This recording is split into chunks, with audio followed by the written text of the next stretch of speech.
fadlan walaal rukumo oo subscribe saar channelkeena gambalaalkana riix si ay mar waliba kugu soo dhacaan fariimaha wacyi-gelineed ee aan mar waliba soo gudbino.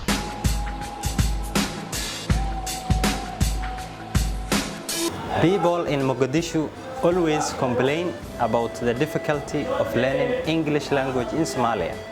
Some travel far away and spend thousands of dollars.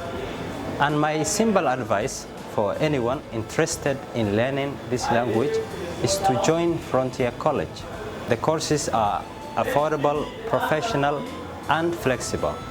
Experienced lecturers applying the most appropriate methods will help you achieve your goals in a very short time.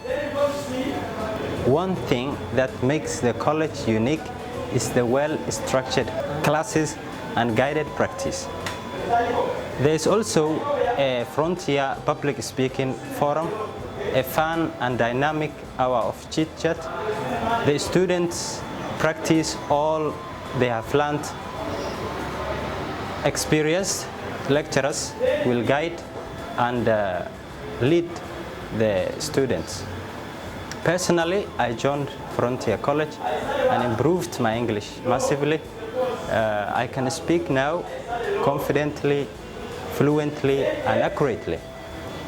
Join Frontier, the right place to study English.